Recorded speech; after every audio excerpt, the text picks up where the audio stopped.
اور اگر آپ نے ابھی تک ہمارا چینل سبسکرائب نہیں کیا تو فوراً سبسکرائب کیجئے، ساتھ ہی بیل آئیکن پر کلک کریں تاکہ مزید آنے والی ویڈیو ہیں وہ آپ کو وقت پر ملتی رہیں۔ حضرت غوث پاک جیلانی شیخ عبدالقادر رضی اللہ تعالی غوث اعظم درمیان اولیاء چو محمد درمیان انبیاء۔ غوث اعظم کا ولیوں میں وہی مقام ہے جو نبیوں میں رسول کریم کا مقام ہے۔ حضرت غوث پاک رضی اللہ تعالیٰ عنہ کو اللہ نے بڑے اعزازات سے نوازا۔ ایک اعزاز اللہ نے یہ دیا کہ ماں کی طرف سے حسینی ہیں، باپ کی طرف سے حسنی سید، نانا بھی اللہ کے ولی، دادا بھی اللہ کے ولی، پھپھی بھی اللہ کی بہت بڑی ولی ہے، بہت بڑی ولی۔ والد گرامی، آپ نے وہ سیب والا واقعہ تو بڑا ہی سنا ہوا ہے، اس طرف تو میں نہیں جاتا۔ ماں بھی اللہ کی بہت بڑی ولی ہے۔ یہ اللہ نا اسباب بناتا ہے، خود ماحول بناتا ہے۔ آپ کے جو والد گرامی تھے ان کا نام تھا ابو صالح سید موسیٰ جنگی دوست رحمت اللہ علیہ۔ بادشاہ کے کچھ سپاہی تھے جو مٹکے اٹھا کے جا رہے تھے، اور مٹکے تھے شراب کے بھرے ہوئے، مٹکے اٹھا کے جا رہے تھے۔ حضرت سید محمد موسیٰ جنگی دوست رحمت اللہ علیہ بھی قریب سے گزرے۔ یہ کیا ہے بھائی؟ بدبو سے سمجھ تو گئے، تصدیق کے لیے پوچھا کیا ہے؟ انہوں نے کہا جناب یہ بادشاہ کا سامان لے کے جا رہے ہیں۔ آپ تو جھنڈے والی گاڑی کو ویسے نہیں نہ پوچھ سکتے، سوال ہی نہیں پیدا ہوتا۔ آپ چونکہ جمہوری لوگ ہیں، آپ نے تو بس دفتر بنانا ہے، جب الیکشن ہوگا نا اپنے دروازے کے سامنے سارے محلے سے لڑائی لینی ہے کہ ووٹ میرے آکے دیں۔ پھر ٹھیک 1.5 مہینے کے بعد سجدہ صاف بھی کر جاتے ہیں، بندہ غلط سی میں نے پتہ ہی نہیں لگا۔ تو یہ پہلے سوچنا تو تھوڑا سا ایسے ہی بلا وجہ الیکشن تو روز کبھی کبھی آئے گا، تو ہم نے ایک جگہ تو روز رہنا، ایک دوسروں سے جھگڑے کرنا اور معاذ اللہ تعالیٰ غیبتیں کرنا، عزتیں اچھالنا، یہ مسلمان کا شیوا نہیں ہے۔ حضرت غوث پاک کے والد نے پوچھا کیا لے کے جا رہے؟ بادشاہ کا سامان ہے جی۔ ہاتھ میں ڈنڈا تھا، 3 مٹکے تھے شراب کے بھرے ہوئے، زور سے ایک ڈنڈا مٹکوں پہ مارا تو مٹکے ان کے سروں پہ ٹوٹ گئے۔ بادشاہ سلامت، ہم سارے تقریباً بادشاہ سلامت ہوتے ہیں، یہ کسی کی جرت ہے مطلب میرے گھر کے معاملے میں مداخلت کرے ہو، پھر بادشاہ ہو۔ لوگوں نے جا کے بڑی غیبتیں کی، بڑی بڑی کہانیاں سنائیں۔ اس نے تو توڑ دیا جی مٹکے آپ کے، نے کوئی حال نہیں چھوڑا۔ تو بادشاہ کہنے لگا بلاؤ سید موسیٰ پاک جنگی دوست رحمت اللہ علیہ کو بلا لیا۔ تو کہنے لگے بادشاہ تمہیں پتا تھا مٹکے کس کے ہیں؟ آپ فرمانے لگے پتا تھا مجھے۔ کہا کیوں توڑے؟ فرمایا اس لیے توڑے کہ مجھے تیرے اوپر رحم آ گیا تھا، تو اگر شراب پیے گا تو دوزخ میں جلے گا، مجھے رحم آیا تھا میں نے توڑ ڈالے۔ تو کہنے لگا آپ کون ہیں؟ تو آپ فرمانے لگے میں محتسب ہوں، میری حساب کتاب لینے کی ڈیوٹی ہے، محتسب ہوں، غلط آدمی کا حساب کروں گا۔ تو بادشاہ کہنے لگا کس نے ڈیوٹی لگائی آپ کی؟ فرمانے لگے میری ڈیوٹی میرے رب کریم نے لگائی ہے، میری ڈیوٹی اللہ نے لگائی ہے۔ تَأْمُرُونَ بِالْمَعْرُوفِ وَتَنْهَوْنَ عَنِ الْمُنْكَرِ، مسلمان کے ذمے ہے اچھائی کا حکم دے گا، برائی سے روکے گا، یہ ذمہ داری ہے میری، اللہ نے ڈیوٹی لگائی ہے۔ بادشاہ پہ اتنا روب طاری ہوا کہ کہنے لگا حضور آپ کی بڑی مہربانی، آپ نے یہ کام کیا۔ کہنے لگا جناب اگر آپ اجازت دیں تو میں بھی آپ کو محتسب نہ بنا دوں، آپ میرے وزیر بن جائیں، کوئی بندہ اس طرح کا کام کرے تو اسے روکیں۔ تو آپ فرمانے لگے نہیں، تو اپنی نوکری سنبھال کے رکھ، جسے اللہ ڈیوٹی پہ لگائے اسے پھر بندوں کی ڈیوٹیاں نہیں کرنی چاہیے۔ یہ اعزاز اللہ نے انہیں دیا، یہ شان رب کریم نے عطا فرمائی۔ ان کے صاحبزادے تھے حضرت غوث پاک جیلانی رضی اللہ تعالی عنہ۔ اللہ تعالیٰ نے جب کسی شخص سے کام لینا ہوتا ہے تو اللہ اس کے لیے اسباب بھی خود ہی پیدا کر دیتا ہے۔ علامہ اقبال اپنے استاد کی بڑی قدر کرتے تھے، شمس العلماء کی۔ تو ایک دن حضرت شمس العلماء سے کہنے لگے استاد جی آپ کی مہربانی سے پڑھ گیا ہوں۔ تو فرمانے لگے پتر تیری کلاس میں تو 250 لڑکا تھا، میری مہربانی تو سب پہ تھی، پر سارے تو اقبال نہیں نہ بنے۔ فرمانے لگے تیرے اندر بھی کوئی خوبی تھی، اس کی وجہ سے اللہ نے تجھے یہ اعزاز، کوئی چیز تیرے اندر بھی۔ اللہ تعالیٰ جب کسی بندے کو نوازتا ہے نا تو بندہ بھی محنت کرتا ہے، لیکن اس کی محنت سے زیادہ اللہ کے فضل کا دخل ہوتا ہے۔ تو بندے کئی دفعہ کہنے لگ جاتے ہیں بڑی مشقت کی، بڑی محنت کی، کچھ بھی نہیں ہوتا، زیادہ اللہ کے فضل کا انحصار ہوتا ہے۔ پر رب جیسے چاہتا ہے ویسے فیصلے دیتا ہے۔ آپ فرماتے ہیں کہ میں چھوٹا سا تھا، والد انتقال کر گئے، والدہ تھی میری اور ہم 2 بھائی تھے۔ فرماتے ہیں بچے کھیلنے کے لیے نکلے تو میں بھی ان کے پیچھے کھیلنے نکل گیا۔ ایک بیل بچوں کے قابو آ گیا، تو بچوں کے قابو کو چیز آ جائے تو پھر وہ اس کا جو حال ہوتا ہے وہ تو ہمیں پتہ ہی، ہم سارے بچے رہ چکے ہیں۔ تو کہتے ہیں وہ بیل قابو آ گیا، کوئی اس کے کان چھیڑتا، کوئی اس کی دم چھیڑتا، کوئی اس کے سینگ چھیڑتا، کوئی کسی جگہ سے اسے تنگ کرتا۔ مختلف بچے اس کو نا دم سے پکڑ کے ہلاتے، بیل بھاگتا۔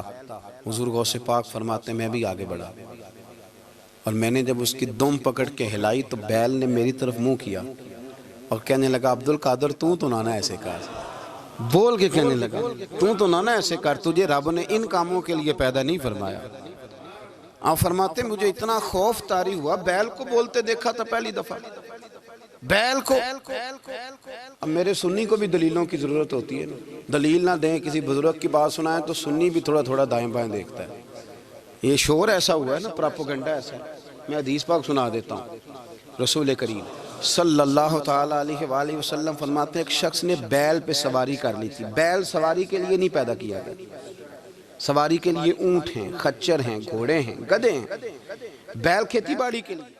اس شخص نے جب بیل پہ سواری کی تو بیل پیچھے مڑ کے دیکھنے لگا اور کہنے لگا یار تو بڑا بے وقوف ہے، بول کے کہنے لگا مجھے اللہ نے سواری کے لیے نہیں پیدا کیا، میرے سے وہ کام لے جس لیے میں پیدا کیا گیا ہوں۔ تو بندہ ڈر گیا، کہنے لگا بڑی حیرانگی والی بات نہیں کہ بیل بولتا ہے، تو بیل پھر بول پڑا۔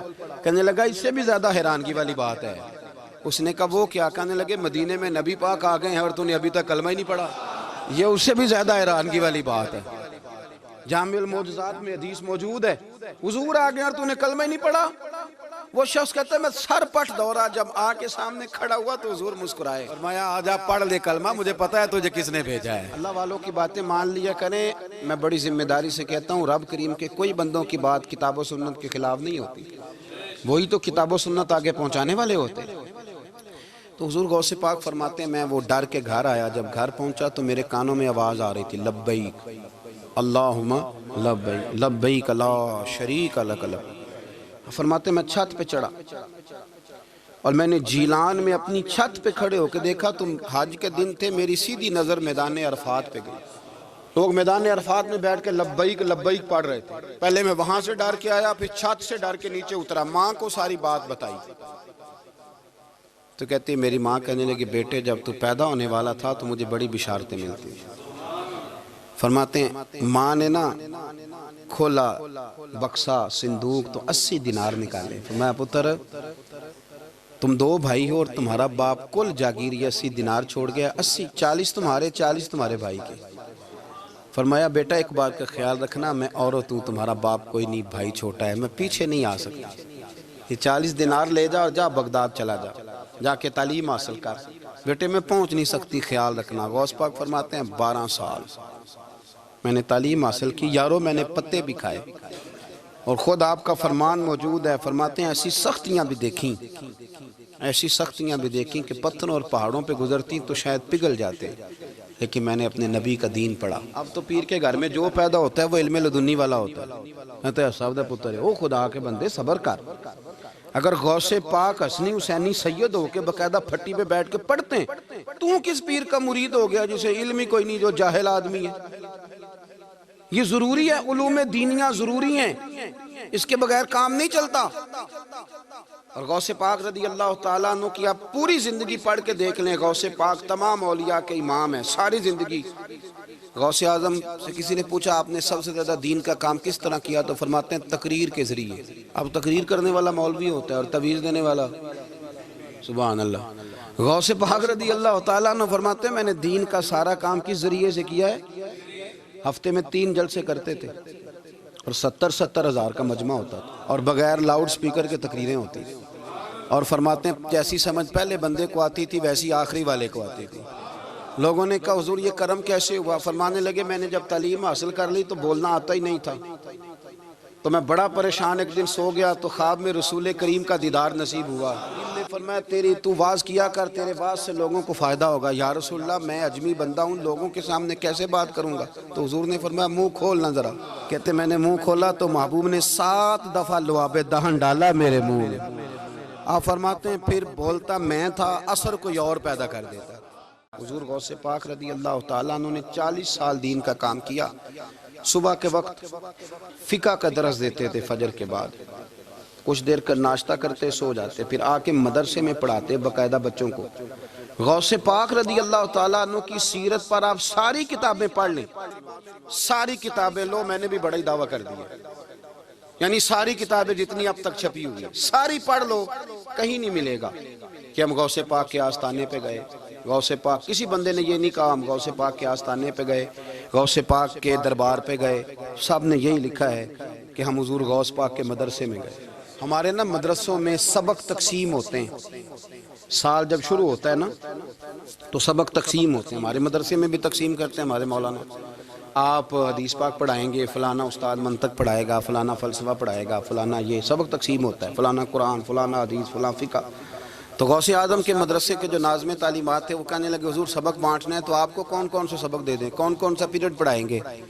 تو آپ فرمانے لگے نہیں پیریڈ رہنے دو. حضور پھر فرمایا اس طرح کرو، لائق لائق بچے تم رکھ لو اور نالائق سارے مجھے دے دو، میں جانوں اور نالائق جانے، نالائق سارے میرے. غوث پاک رضی اللہ تعالیٰ نالائق سارے رکھ لیے، کند ذہن. اور حضور غوث پاک ان کو اسباق پڑھایا کرتے، ان پر محنت کرتے. فجر کے بعد فقہ کا درس، 10 بجے مدرسے کی کلاس، زور کے بعد حدیث پاک کا درس، مغرب کے بعد تفسیر بیان کرتے. بانج علموں جو کرے فقیری وہ کافر مرے دیوانہ. اور عشاء کی نماز کے بعد ہفتے میں 3 جلسوں سے خطاب. اور یہ سارے کام کر کے نا تو پھر بھی غوث اعظم جب دنیا چلی جاتی تو وضو کر کے مصلی پہ بیٹھ جاتے. اور 40 سال بیت گئے، ساری رات اللہ کی بارگاہ میں عبادت کرتے. 40 سال حضور غوث پاک کو اللہ نے بڑا اعزاز دیا، کتابیں لکھی، ڈیوٹی کی، محنت کی، کوشش کی پوری دنیا میں. میں پہلے بھی بتا چکا ہوں پھر بتاتا ہوں، یہ جو صلاح الدین ایوبی کا بہت نام لیتے ہیں نا، بہت بڑے مجاہد تھے. صلاح الدین ایوبی کے ساتھ 70,000 کی فوج تھی، سارے کے سارے غوث پاک کے مرید تھے.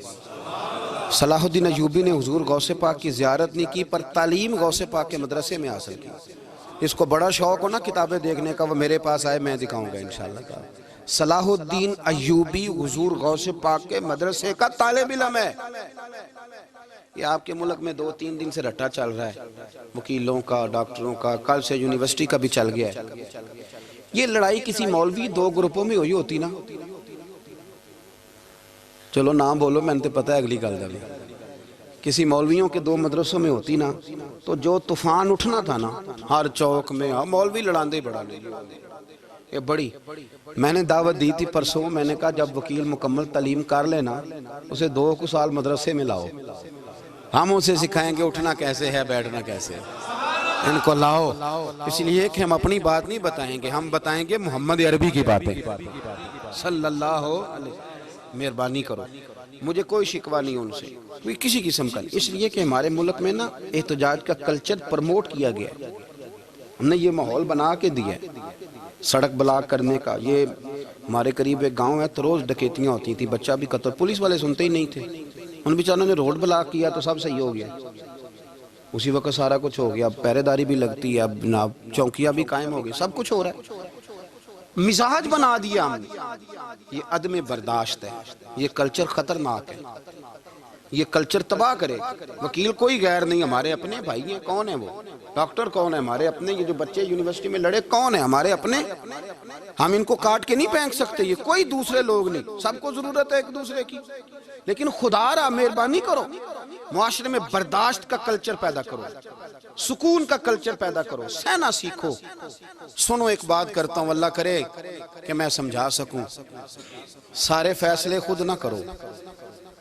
اگر تمہیں نظر آئے نا کہ آپ کے ساتھ کہیں ناانصافی بھی ہو رہی ہے تو ساری عدالتیں دنیا میں نہیں لگنی، ایک قیامت میں بھی لگنی ہے. ہاں امام حسن کو زہر دے دیا گیا تو امام حسین کہنے لگے بھائی بتاؤ کس نے دیا ہے؟ فرمایا حسین اگر وہ نہیں جس پر مجھے شک ہے تو میں کسی آدمی کا بلا وجہ تمہیں نام کیوں بتا دوں؟ کہا پھر بھائی آپ اشارہ تو نہیں بتا دے. تو فرمایا حسین اگر وہی ہے نا جس پر مجھے شک ہے تو پھر بھی میں نے فیصلہ اپنے رب پہ چھوڑ دیا. فرمایا میرے رب سے زیادہ بہتر فیصلے کرنے والا کوئی موجود کچھ فیصلے اللہ پہ چھوڑ دو. آپ یقین کریں آپ کو بڑا ہی مزہ آئے گا, آپ کو سکون آئے گا زندگی میں. کچھ فیصلے اللہ پہ چھوڑو, برداشت کا کلچر پروموٹ کریں اس وطن کے اندر. یہ بڑا پیارا ملک ہے, اس میں برداشت کا کلچر پیدا کریں. وکیل کو ہر وقت ڈاکٹر کی ضرورت ہے, ڈاکٹر کو ہر وقت وکیل کی ضرورت ہے. ہم ایک دوسرے کے بغیر دیکھیں نا, میں نے آئین بھی رکھا ہوا ہے پاکستان کا, لیکن اس کے باوجود کوئی مسئلہ بن جائے تو میں کسی وکیل صاحب کو فون کرتا ہوں. میرے دوست ہے, میں پوچھتا ہوں کہ یار یہ مسئلہ ہے, اس کا کیا حل ہے. ہم مل کے رہتے ہیں معاشرے میں. برداشت کے کلچر کو پروموٹ کریں, پیار کریں, محبت بانٹیں. یہ وطن ہے, اس کو مل کے سنواریں گے تو انشاءاللہ تعالی یہ رسول اللہ کے دین کا قلعہ بنے گا بڑا مضبوط. اس سے پیار کریں. مثبت غلط بات ہے تو اس کو آپ سمجھائیں, اس پر تبلیغ کریں, لیکن یہ نہ کریں کہ آپ عدم برداشت کا ماحول پیدا کریں. حضور غوث پاک رضی اللہ تعالیٰ عنہ دین کا کام. ایک بات, اللہ والوں کے پاس لوگ دعاؤں کے لیے جاتے ہیں. کیوں جاتے ہیں؟ سنو, میرے ساتھ ایک شخص رہتا ہے, صبح سے شام تک میری ڈیوٹی کرتا ہے, نوکری کرتا ہے, خدمت کرتا ہے, گاڑی چلاتا ہے, یہ کرتا ہے, وہ کرتا ہے. ایک صاحب ہیں جو 3 سال کے بعد ملتے ہیں. پھر وہ جو 3 سال کے بعد ملتے ہیں وہ شکوہ کرتے ہیں کہ پیر صاحب اس کی بات زیادہ مانتے ہیں. تو پیر صاحب اب کدھر جائیں, یہ سارا دن پیر صاحب کی مانتا ہے. نہیں سمجھ آ رہی ہے آپ کو بات؟ یہ مزاج ہے نا جی. ایک بندہ سارا دن دنیا داری کرے, مال کمائے, پتہ نہیں جھوٹ بولے, بڑا کچھ کرے, اور ایک اللہ کا ولی جو اپنا بنائے کچھ نہ, سارا دن رسول اللہ کی باتیں کرے, سارا دن اللہ کے دین کی خدمت کرے. اور بھائی وہ جب ہاتھ اٹھاتا ہے نا تو پھر اللہ اس کی بات کو قبول کرتا ہے. کچھ میرے خاص ہیں, کچھ تیرے خاص ہیں, تو کچھ رب کے بھی خاص ہیں. اور اس پر بھی میں پہلے آیت پڑھ لوں گا تاکہ دلیل مضبوط ہو جائے. اللہ فرماتے ہیں واللہ یختص برحمتہ من یشاء. فرمایا میں نے کچھ بندوں کو اپنی رحمت سے اپنا خاص بنا لیا. کچھ بندے اللہ کے بس اللہ کی بارگاہ میں وہ دعائیں کرتے ہیں تو اللہ قبول فرما لیتا ہے. پتر اللہ ہی دیتا ہے, لیکن اللہ کا ولی دعا تو کر سکتا ہے نا. اللہ کا ولی, میری بات کی سمجھ آ رہی ہے؟ بیٹا کون دیتا ہے؟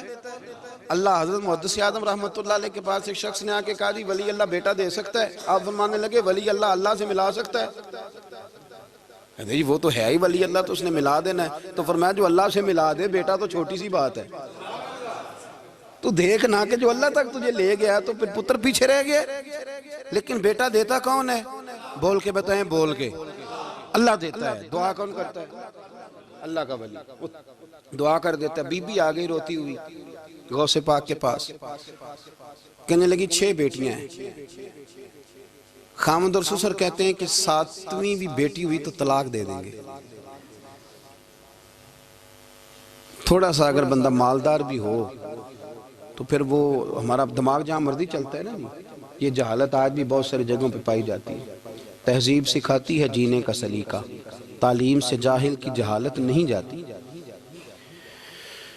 تو رو پڑی. حضور غوث پاک رضی اللہ تعالیٰ عنہ نے بلایا اس کے شوہر کو بھی اور سسر کو بھی. فرمایا یہ دیکھ یہ تو اللہ کے کام ہے, جس کو چاہے بیٹیاں دے, جس کو چاہے بیٹے دے.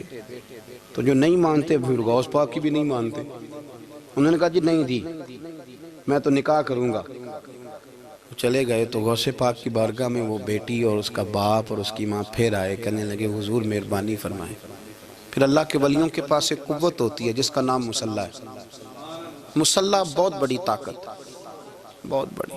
حضور نے فرمایا دعا صلاح المومن, فرمایا دعا مومن کا ہتھیار ہے. یہ مومن جب ہاتھ اٹھاتا ہے تو پھر عرش کا مالک دروازے کھول دیتا ہے کرم کے. حضور غوث پاک نے مصلی بچھا لیا اور رو پڑے, کہنے لگے مالک کریم اس بی بی کے دل میں کس نے بات ڈالی تھی کہ عبد القادر کے دروازے پہ جا. دیکھیں منانے کا انداز, منانا آتا ہے نا. اللہ کس نے اس کے دل میں بات ڈالی کہ عبد القادر کے دروازے جا, کس نے ڈالی؟ اور مالک اگر تو نہیں ڈالی تھی تو کیا تو اب اپنے عبد القادر کو رسوا کرے گا؟ اگر تو نہیں بھیجا ہے کہ ادھر جا تو اب تو رسوا کرے گا؟ حضور غوث پاک رضی اللہ تعالیٰ نے دعا مانگ کے چہرے پہ ہاتھ پھیرے, بچی کے سر پہ ہاتھ رکھا, فرمانے لگے پتر جا, مجھے امید ہے اللہ نے 6 بیٹیاں دی ہیں تو 7 بیٹے بھی عطا فرمائے گا. تو بی بی کہتی ہے پھر رب نے فضل فرمایا اور 7 ہی بیٹے عطا فرمائے. پھر 7 ہی بیٹے رب کریم نے دیے. تو جو اللہ کی مان تھا پھر اللہ بھی اس کی. تو اس میں اختلاف کی کیا بات ہے؟ یہ سادی سی بات ہے. ایک بغداد کا سوداگر تھا, بڑا مالدار تھا. ایک دن اس نے بغداد کے سارے علماء اور مشائخ کی دعوت پکائی تو غوث پاک کے پاس بھی آیا. کہنے لگا حضور شام کا کھانا ہے. آپ نے اس کا چہرہ دیکھا تو وہ رو پڑا. کہنے لگا بغداد کے پیر انکار نہ کرنا. آپ نے فرمایا تو جا میں آؤں گا. شاگرد مرید کہنے لگے حضرت جی آپ بڑی مشغولیت تھی شام کو. فرمایا اتنا بڑا آدمی جب رو پڑتا ہے تو لگتا ہے بڑا مجبور ہے, چلیں گے. شام کو جب اس کے دروازے پہ گئے تو کھانا بھی اس نے چنا تو ساتھ اس نے ایک ٹوکرا ایک صندوق بھی لا کے رکھا, اوپر سے خالی. جب غوث پاک نے اٹھ کے دیکھا تو اندر اس سوداگر کا بیٹا, اس تاجر کا بیٹا, دونوں ٹانگوں سے معذور, دونوں ہاتھوں سے معذور, ایک ہی بیٹا اپاہج ہے. وہ تاجر رو پڑا. کہنے لگا حضور بڑی دنیا جانتی ہے, بڑا مال ہے, اور جب تنہا بیٹھتا ہوں تو کھول کے روتا ہوں. وہ بے نیاز ہے نا, ساری زندگی کے بعد ایک بیٹا دیا تو وہ بھی اپاہج ہے. حضور بال سفید ہو گئے. لوگوں کی اولاد بڑھاپے کا سہارا بنتی ہے. میں بوڑھے وقت میں اس کو اٹھا کے پیشاب پخانے کے لیے لے کے جاتا ہوں.